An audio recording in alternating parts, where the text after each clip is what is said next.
Assalamualaikum warahmatullahi wabarakatuh. Selamat pagi Waalaikumsalam. waktu Selamat pagi waktu Copenhagen dan selamat siang waktu Indonesia. Selamat siang untuk bapak-bapak dan ibu-ibu yang suka mandi. Semoga sehat semua dan terhindar dari segala macam penyakit termasuk wabah-wabah corona. Uh, dan terima kasih juga nih Jeng Anggra atas waktunya yang telah diberikan kepada saya. Terima kasih juga kepada panitia Forum Jumat yang telah memberikan kesempatan untuk saya bisa sharing di Forum Jumat kali ini. Konteksnya sebenarnya kita saling sering saja karena ini juga bukan merupakan proyek riset saya, tapi saya pernah mengambil beberapa mata kuliah yang terkait dengan gene editing dan teknologi serta CRISPR-Cas9 ini. Beberapa mata kuliah pernah saya ambil, jadi mungkin kita saling sering saja apa yang telah saya pelajari di sini. Oke, kita mulai aja langsung ya. Jadi judul kali ini mengenai gene editing dan targeting teknologi.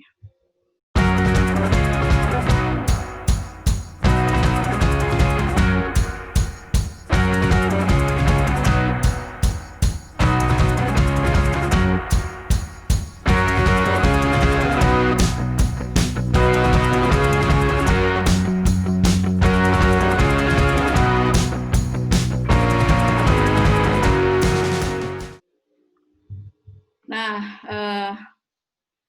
kita awali, kalau coba kita lihat di PubMed, itu berapa sih sebenarnya publikasi yang telah mempublish mengenai gene targeting teknologi ini.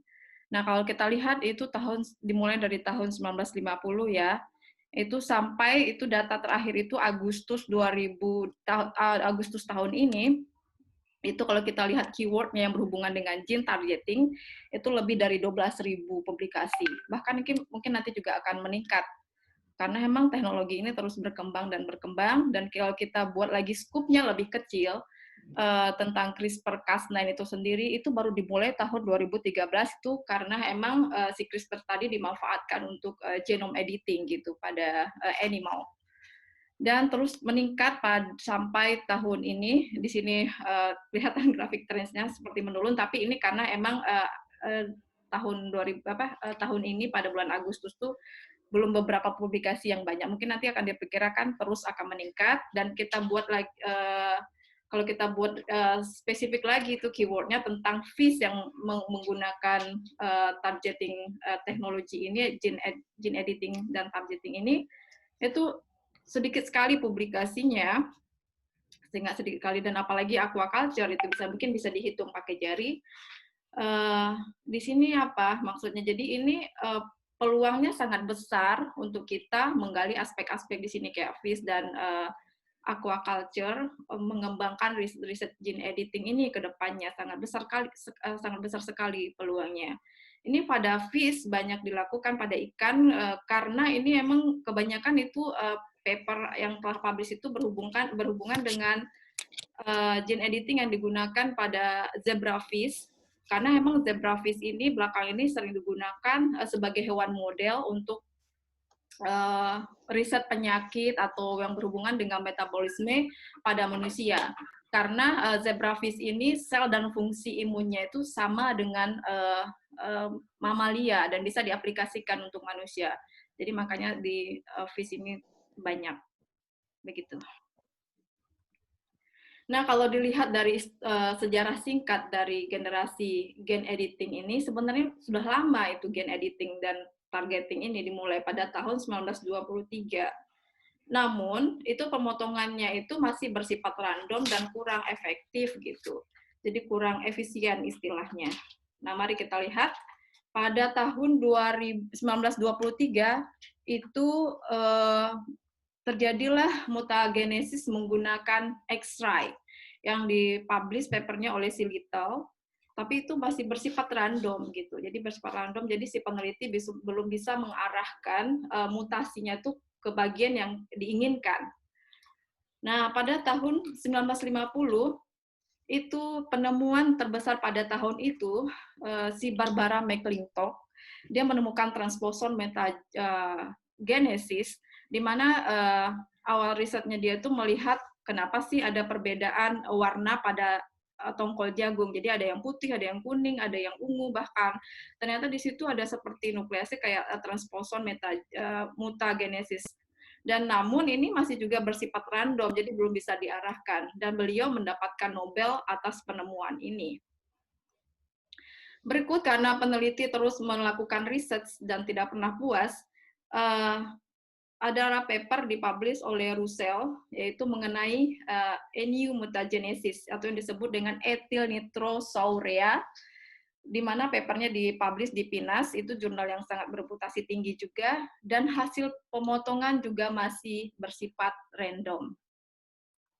Kemudian ini juga termasuk penemuan besar saat itu, yaitu RNAi, itu ditemukan oleh Andrew dan Crick, dan dia mendapatkan Nobel. Nah, ini pemotongan tidak random, tapi kurang efektif gitu. Jadi kurang memuaskan karena efisiensinya masih rendah. Dan terus melakukan penelitian, yaitu 3 orang ini tahun 1980 itu, tapi dia mendapatkan Nobel di 2007 gitu. Memang lebih cepat duluan daripada RNAi, tapi memang Nobelnya didapat pada dia tahun 2007, yaitu oleh Mario dan Martin serta Oliver, itu mengenai homologus rekombinasi gitu, atau HR yang kita kenal. Nah, ini lebih tepat sebenarnya hasilnya, tapi masih juga kurang efektif. Nah, seperti itu. Kemudian kalau kita lihat evolusinya dari gen targeting, dimulai tahun 1923 sampai 1990 itu, jadi untuk genome editing dan targeting itu masih bersifat random dan kurang efisien. Maknanya di sini maksudnya, jadi peneliti belum bisa mengarahkan mau kemana dipotong gitu sekuennya, jadi belum bisa karena masih random. Namun itu telah terjadi pemrograman nukleas, jadi si peneliti sekarang udah mulai nih bisa mengarahkan nukleasenya dengan ditemukannya meganuklease pada tahun 1994 oleh si Rowlett begitu. Dan itu dipublish editing pada Human Cell. Dan tahun 2005 si Urnovet itu telah menemukan nuklease pemotong lagi namanya zinc finger, itu masih bisa digunakan sampai sekarang ya. Zinc finger ini itu telah dilakukan editingnya juga pada sel manusia, dan dilanjutkan 2011 penemuan talens nama metodenya, itu telah dilakukan juga editing itu pada sel manusia. Kemudian ini yang sangat menghebohkan sampai sekarang, itu ditemukannya CRISPR yang telah dilakukan risetnya untuk editing sel pada manusia. Dan ini dipublish oleh beberapa peneliti di beberapa jurnal yang bereputasi, dan sampai sekarang terus tetap ada pengembangan lebih lanjut. Nah, kalau kita lihat dari 1994 sampai sekarang, itu kan yang nuklease yang bisa diprogram oleh peneliti itu kayak zinc finger, talent, dan CRISPR-Cas9. Si zinc finger ini sendiri sebenarnya efek yang diinginkan itu adalah sebenarnya kesalahan target itu sangat sedikit, tapi tidak efisiensinya rendah, dan butuh waktu lama gitu. Jadi butuh waktu lama untuk merakit persiapan untuk si zinc finger ini. Nah, kalau untuk talent sendiri, itu dia juga target melesetnya itu sedikit sebenarnya, tapi sama, itu relatif lebih rendah efisiensinya, terus membutuhkan waktu dan tenaga serta dana yang banyak untuk mendesain untuk kalau mau melakukan riset ini. Nah, kalau untuk CRISPR-Cas9, dia tuh lebih spesifik, lebih efisien, lebih bisa banyak simutan gitu targetingnya. Namun di sini juga bisa salah target kalau mendesain guide RNA-nya, karena dia bekerjanya si nuklease CRISPR ini harus mempunyai guide, ada sequence guide DNA gitu, sequence guide RNA-nya gitu. Jadi kalau nggak ada guide-nya, dia nggak bisa bekerja, atau bisa membuat salah guide-nya, membuat salah RNA-nya, dia juga akan salah memotong begitu. Jadi di sini juga butuh teknik dan keterampilan. Nah, ya seperti penemuan yang sangat menghebohkan tahun 2013 itu, jadi ada ada 5 publikasi nih yang mereka publish dengan topik yang sama pada tahun yang sama, yaitu dari Broad Institute sama di Seoul National University sama Berkeley. Jadi dia menceritakan tentang CRISPR-Cas9 yang dilakukan di human cell. Ini publish pada ini ya, pada waktu yang berdekatan, tapi tiga jurnal ini impact faktornya tinggi dan yang satu juga rendah, tapi termasuk jurnal yang bagus ya. Jadi ini merupakan acuan sangat itu 2013 itu termasuk fenomena yang besar dengan penemuan ini. Nah, kalau kita lihat tentang CRISPR-nya sendiri sebenarnya ditemukan pada bakteri ya. Dari tahun 2000 itu CRISPR itu ternyata tidak hanya ditemukan pada bakteri, tapi hewan-hewan bersel tunggal lainnya seperti Archaea. Dan penemuan tahun 2013 yaitu di mana CRISPR itu digunakan, yang dari bakteri tadi digunakan untuk dilakukan untuk ke human cell, dilakukan untuk editing human cell, dan sampai 2016 dan bahkan sampai sekarang itu peneliti tetap terus melakukan research.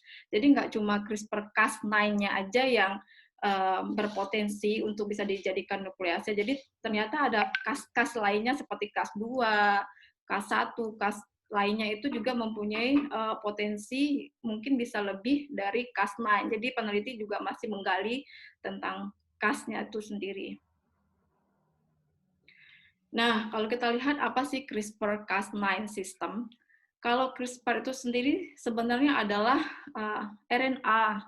Jadi CRISPR itu RNA yang dipunyai oleh si bakteri, dan Cas9 itu adalah nuklease, enzim nuklease. Jadi CRISPR itu kepanjangan dari cluster regularly interspersed short palindromic.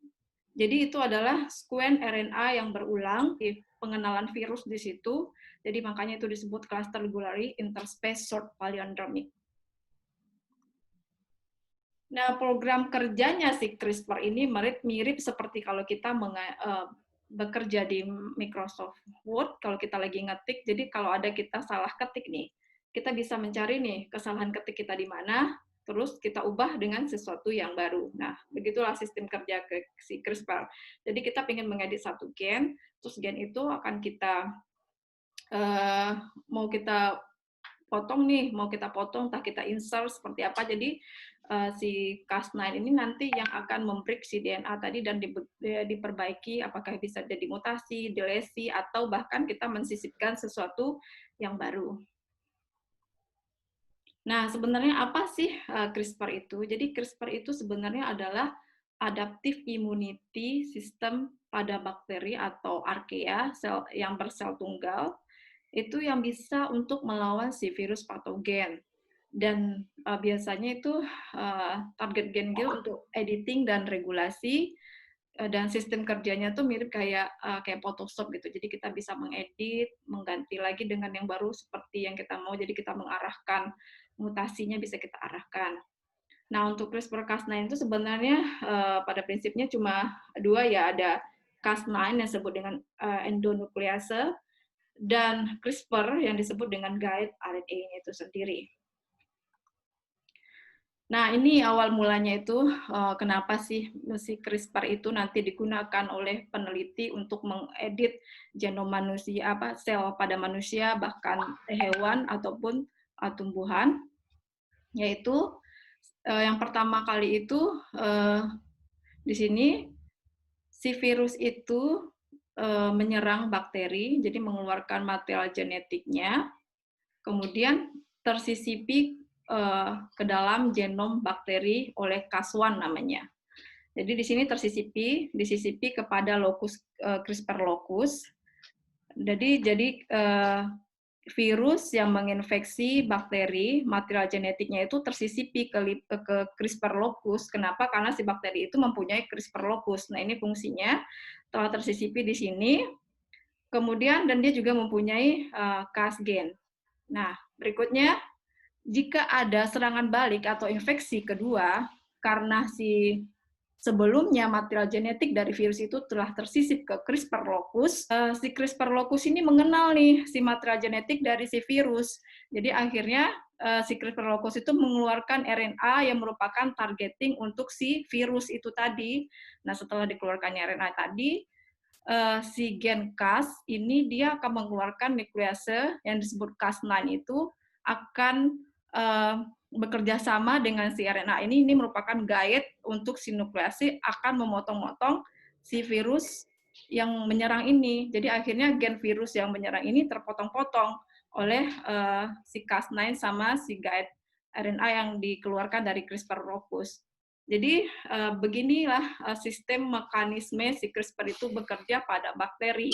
Jadi sangat ini ya sangat bagus sekali gitu. Jadi sangat awesome, benar-benar mengagumkan cara si bakteri ini adaptif imunnya bekerja melawan si virus. Jadi sistem inilah yang diadop si peneliti untuk memanipulasi pada animal, tanaman ataupun nantinya ke genom manusia. Nah, prinsip kerjanya si CRISPR-Cas9 itu, jadi ada Cas, enzim nukleasenya, ada guide-nya, guide RNA-nya, jadi kita mau motong gen yang mana nih, jadi dia harus punya guide dulu, kita harus desain guide-nya itu dulu, dan baru si nuklease ini bisa bekerja. Setelah dia ketemu dengan si guide-nya ini, ada enzim nukleasenya ini, terus dia akan memotong target yang kita inginkan. Targetnya tadi, hasil pemotongannya bisa non-homologous end joining, atau yang disebut dengan NHIG, atau HDR, atau homology direct repair. Perbedaannya, kalau non-homologous end joining tadi, dia itu bisa, istilahnya kalau di dalam CRISPR itu indel, ada delesi dan insersi. Namun kalau untuk homology direct repair, itu kita bisa memasukkan donor template yang kita mau. Ini prinsipnya seperti transgenic. Nah, untuk kegiatan CRISPR-Cas9 ini juga masih perdebatan sebenarnya kalau seandainya ada donor yang disisipkan seperti homology direct repair ini karena bersifat seperti transgenic, jadi masih ada perdebatan di sini sebenarnya.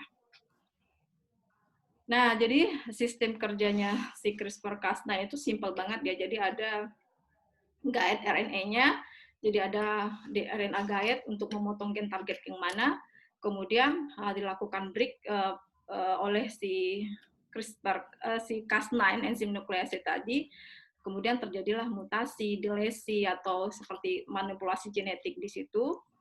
Dan CRISPR-Cas9 ini dia itu bisa diarahkan apakah kita mau knock out suatu gene, apa knock in suatu gene, apa hanya ingin menunjukkan mutasi. Jadi istilahnya untuk kegiatan genetic manipulation itu bisa dilakukan dan bisa kita arahkan dengan menggunakan CRISPR-Cas system. Nah, kalau bagaimana sih yang akan kita lakukan di lab nantinya gitu. Jadi sebenarnya di lab laboratori itu ada dua yang bisa kita lakukan pendekatannya dengan secara in vitro atau in vivo. Mungkin di sini saya bercerita dulu secara in vitro karena memang slide-nya sebelum in vivo kita lakukan dulu secara in vitro. Nah, kalau secara in vivo ataupun in vitro, yang pertama kita lakukan adalah kita harus tahu dulu target sequence yang mau kita edit itu apa. Jadi kita tahu dulu target sequence yang kita edit itu apa. Kemudian kita desain nih guide RNA-nya, terus kayak reporter gene-nya kita bisa menggunakan GFP plasmid atau kita menggunakan seleksi antibiotik itu dalam satu plasmid tadi. Mungkin mirip-mirip ya desain plasmidnya seperti transgenic, cuma di sini emang sedikit berbeda karena ada butuh guide RNA-nya di sini. Kemudian kalau karena kita melakukan risetnya secara in vitro, kita bisa transfer ke sel manusia apa sel ikan yang kita mau. Nah, metode transfernya apa? Itu juga hampir mirip dengan transgenic. Kita bisa menggunakan microinjection, bisa menggunakan electroporation, dan kita juga di sini bisa menggunakan virus dan bahkan transfeksi. Kemudian setelah kita transfer, karena tadi si plasmid mengandung reporter gene, karena itu penting banget biasanya kalau untuk tahap awal, jadi kita harus masukkan gen GFP di situ, jadi kita untuk melihat keberhasilannya, jadi kita bisa menggunakan mikroskop fluorescence. Nah, kita lihat dengan menggunakan mikroskop fluorescence, kalau seandainya emang ada kendaraan GFP di situ, mungkin bisa dikatakan positif, tapi kita juga tidak harus berpuas. Bisa jadi itu false positif, karena emang saat kita melakukan riset dengan menggunakan fluorescent ini, nanti juga ada false positif yang akan terjadi. Nah, berikutnya setelah kita mendapatkan nih, oh ini yang sel-sel yang positif, jadi kita bisa sorting menggunakan seperti flow cytometry, tapi yang ada sortingnya. Di sini disebut metodenya FACS, karena FACS itu dia kayak menggunakan flow cytometry dan disorting sel-selnya yang kita mau. Kemudian ada yang positifnya, yang berpendar glymph fluorescence-nya positif, itu akan kita ambil. Nah, setelah kita memisahkan sel-sel yang positif, kita tanam lagi ini ke dalam sel gitu. Tanam lagi ke dalam sel, kemudian kita amati. Nah, di situ akan terbentuk koloni-koloni. Jadi koloni-koloni yang akan positif memancarkan glymph fluorescence positifnya itu akan bisa kita pick up, kita ambil, kemudian kita transfer ke plate-nya sel kultur, yaitu kita satu plate satu kultur gitu, satu plate satu kultur. Jadi ini untuk memastikan benar-benar si sel kita itu positif. Kemudian kita bisa analisanya dengan PCR metode IDA. Nanti mungkin akan coba saya jelaskan di slide berikutnya, dan bisa ada dua cara, kita bisa direct sequencing langsung dengan NGS. Ini sebenarnya gold standar, tapi memang sangat mahal.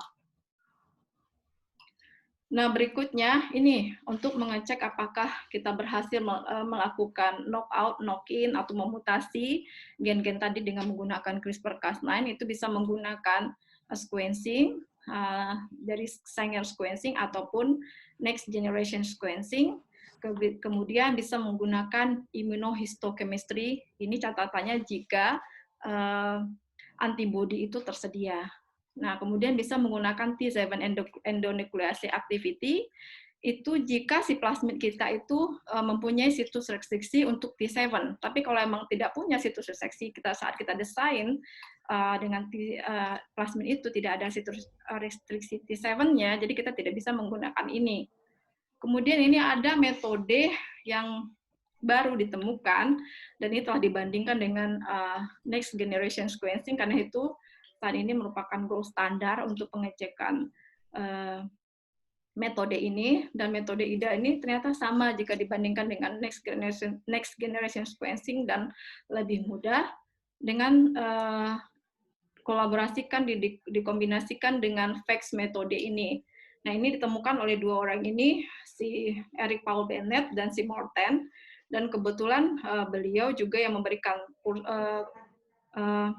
mata kuliah untuk materi gene editing ini, dan kita mungkin sangat beruntung ya, jadi ketemu sama ahlinya langsung. Jadi ini adalah metode IDA yang ditemukannya, jadi tetap seperti PCR biasa, mendesain primernya, kemudian kita bisa membedakan wild type-nya mana, kalau emang terjadi delesinya bagaimana, kalau emang terjadi insersi akan terlihat. Kemudian di sini simpel sekali, jadi dia habis itu hasil amplicon-nya, hasil PCR-nya itu dilihat dengan menggunakan capillary, jadi situ akan terlihat yang mana yang delesi, yang mana yang mutasi akan terlihat jika kita bandingkan dengan wild type-nya, dan otomatis juga akan di-compare dengan FACS tadi, metode yang fluorescence study. Nah, ini current status genomic editing di aquaculture species. Ini dikutip dari papernya Grata Chap yang merupakan grupnya Ross Holton. Ini telah dilakukan pada Atlantic salmon sampai ke channel catfish dan oyster, bahkan itu mengimprove beberapa trait kayak reproduksi, imun sistem, pertumbuhan, dan mereka melakukan injeksi pada germ lainnya dan secara in vitro juga. Jadi dari sekian banyak ini si Grata Chap ini coba menyimpulkan, dan ini papernya tahun 2019, ternyata si CRISPR-Cas9 ini bisa dilakukan ke hewan-hewan aquaculture species itu pada one stage pada satu sel pengembangan satu sel gitu, pada perkembangan sel pada saat satu sel itu telah bisa dilakukan injeksinya.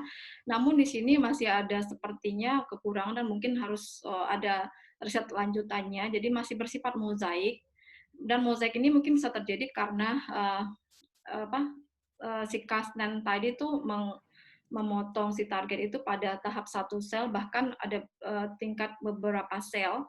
Namun emang tidak semua sel yang terjadi, tidak semua sel yang bisa di-cut, dipotong oleh si CRISPR-Cas9 tersebut. Nah, ini mungkin bisa aplikasinya si CRISPR-Cas9 tadi untuk breeding bahkan. Jadi bisa kayak ada dua kegiatan yang berjalan bersamaan, mulai dari secara in vivo dan in vitro. Secara in vivo itu kita mungkin bisa melihat heterozygous population-nya, jadi kita mencari yang mana resisten, yang mana tidak resisten. Terus secara in vitro bisa tadi kita uji tantang sel-sel tadi dengan virus yang kita mau, itu juga bisa secara sel ya, secara in vitro, itu berjalan bersamaan. Kemudian setelah uji tantang, setelah ikan diuji tantang, kita sequence genomnya masing-masing ikan tadi, apa yang mana resisten, yang mana yang nggak resisten, mungkin kita sequencing. Nah, kalau secara in vitro akan terlihat nanti uji tantangnya yang mana yang tahan, mana yang nggak tahan. Di sini secara in vitro, sel tadi mana yang tahan dengan virus, mana yang enggak. Kemudian berlanjut setelah kita sequencing, kita akan bisa mengetahui genome-wide association-nya, di mana functional annotation gene expression itu dengan kita mengetahui locus dan kromosom yang mana sebenarnya yang tahan ini dari hasil ini. Kemudian kalau dengan ini juga kita bisa membandingkan antara in vitro dan hasil in vivo, kita akan bisa membuat guide RNA-nya untuk kegiatan CRISPR-Cas9-nya. Nah, di tahap ini kita akan bisa melihat nih gen mana yang akan kita edit, dan di sini juga nanti kita akan bisa membuat guide RNA untuk si CRISPR-Cas9 tadi. Nah, tahap berikutnya kita lakukan adalah secara in vitro, menguji si CRISPR-Cas9 tadi, karena kita udah dapat nih datanya berdasarkan GWAS analysis dan kegiatan kita secara in vitro. Kita dapat, kita uji, kemudian kita lakukan juga audit tantang secara in vitro, kemudian kita akan mendapatkan kandidat mana yang tahan. Nah, setelah kita dapat hasilnya, jadi bisa kita lakukan secara in vivo. Jadi si CRISPR-Cas9 tadi yang kita udah desain guide RNA-nya, kita bisa langsung suntikan atau injek menggunakan mikroinjeksi, elektroporasi, transpeksi, apapun itu. Dan setelah kita dapat foundernya, nanti kita akan masuk ke tahap breeding, seperti itu. Nah, ini beberapa implementasi CRISPR-Cas9 yang telah dilakukan di grup kita. Jadi grup kita ini sedang bekerja untuk mengaplikasikan CRISPR-Cas9 pada ikan zebrafish. Jadi ingin memutasi knockout gen figment yang ada pada ikan zebrafish. Kemudian ini fungsinya untuk investigasi efek dari mikrobiom pada ikan zebrafish dengan pigmen-pigmen yang berbeda. Nah, mungkin nantinya akan dilanjutkan juga dengan meng-knockout beberapa gen, termasuk itu interferon regulatory factor, yang mungkin berperan terhadap mikrobiom yang ada di usus, begitu. Jadi ini dilakukan secara in vivo, yaitu menggabungkan guide RNA dengan Cas9 protein, itu diinjeksikan pada satu sel perkembangannya. Kemudian setelah 2 hari diamati, ternyata ada mutasi gitu, ada penotopik mutasi pada embrio, kelihatan itu embrionya berwarna albino, ini wild type-nya, ini mozaiknya, ini saat dewasanya. Kemudian tapi mutasi itu nggak selalu kelihatan pada setelah 2 hari gitu, setelah 2 hari perkembangan si embrio, tapi bisa saja tidak terlihat. Tapi untuk ekspresi untuk pengecekan lanjutnya bisa dilihat dengan menggunakan sequencing atau PCR IDA. yang telah kita paparkan tadi.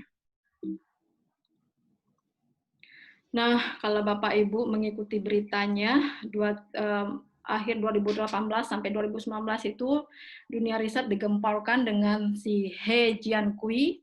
Dia adalah peneliti dari Cina yang sempat presentasi di International Summit on Human Genome Editing di Hong Kong, Cina. Jadi dia keinginannya untuk nanti ke depannya itu tidak ada baby yang lahir di dunia ini yang terinfeksi HIV. Jadi apa yang dilakukannya? Dia mencoba memutasi gen CCR5 yang merupakan gen reseptor buat virus HIV. Jadi dia mengambil sampel dari bapak yang terinfeksi virus HIV dan ibu negatif virus HIV. Jadi dia kayak menerima volunteer gitu, dan kemudian dia mencoba memodifikasi gen CCR5 ini pada si embrio baby gitu, si embrio tadi. Kemudian diinjeksikan ke si ibu, dan akhirnya ibu melahirkan baby yang disamarkan namanya menjadi nama si babynya itu Lulu dan Nana. Jadi lahirlah baby Lulu dan Nana dalam keadaan yang sehat. Tapi karena dunia tahu, jadi ini dia kena sanksi moral gitu. Jadi dia tidak ada kode etik di situ. Jadi dia melawan kode etik gitu. Dan kemudian pemerintah Cina juga langsung bergerak ya. Jadi dia ternyata si He Jiankui itu melakukan riset, institusinya sendiri tidak tahu gitu. Jadi institusinya katanya tidak tahu nih, dari pemerintah Cina itu institusinya dia tidak tahu. Jadi dia bekerja di bawah under table gitu, di bawah meja gitu. Kemudian setelah punya selidik ternyata si orang tua si Lulu dan Nana tadi itu persetujuannya tidak jelas gitu, tidak ada prosedur yang jelas dan tidak ada kesepakatan yang jelas dari si volunteer tadi. Kemudian ternyata gen CCR5 itu karena di manusia itu konflik ya masalahnya. Jadi satu gen itu bisa tidak hanya fungsi sebagai reseptor virus, tapi juga mempunyai fungsi metabolisme lain. Dan itu dia jadi akhirnya kayak seperti tidak aktifkan gen-gen yang sehat gitu. Jadi karena memang satu gen di manusia itu bisa berkaitan dengan gen-gen lain yang mempunyai fungsi metabolisme yang berbeda. Dan akhirnya dia mendapat protes moral gitu dari semua peneliti di dunia, dan jadi melakukan riset itu belum ada persetujuan sebelumnya, dan belum ada diatur juga kode-kode etiknya. Nah, si Jiankui itu di dalam seminarnya dia bercerita, ternyata setelah melakukan mutasi itu, jadi tidak semua kromosom itu yang bisa teredit. Jadi ada yang normal, ada juga yang teredit gitu. Jadi ternyata si baby itu mempunyai gen heterozygous, dan berikutnya ada mozaik gitu. Jadi tidak semua sel membawa. Nah, hanya sel-sel yang membawa saja yang resisten. Seperti itu. Nah, ternyata mutasi yang dilakukan pada gen CCR5 ini tidak sama dengan variasi mutasi ya untuk virus HIV. Jadi ada pertanyaan lagi di sini. Jadi apakah ini sebenarnya memberi manfaat bagi si baby itu, dan atau menimbulkan konsekuensi lain, karena memang gen itu fungsinya nggak hanya cuma untuk reseptor virus, tapi terlibat juga dalam metabolisme lain gitu. Nah, artinya di sini apa si Jiankui, si peneliti ini, dia ada 3 orang di sini yang bekerja sebagai, tapi si Jiankui sebagai leadernya, jadi 3 orang yang terlibat. Jadi si penelitinya terlalu buru-buru untuk mengimplementasikan kepada manusia, walaupun riset-riset sebelumnya telah dilakukan pada germline dan sel manusia, yang tujuannya mungkin baik ya untuk mencegah penyakit-penyakit yang berhubungan genetik, tapi itu terlalu buru-buru dan masih instan, jadi belum bisa dilakukan sedini itu gitu. Jadi tetap si Jiankui ini bekerja tuh lebih cepat gitu daripada penyusunan kode etik. Jadi untuk melakukan kegiatan itu langsung ke manusia kan butuh penyusunan kode etik, butuh riset yang berulang-ulang gitu, butuh persetujuan dari global dunia juga gitu. Seperti itu. Nah, mungkin seperti itu sharing yang bisa saya sampaikan saat ini. Semoga bermanfaat. Assalamualaikum warahmatullahi wabarakatuh.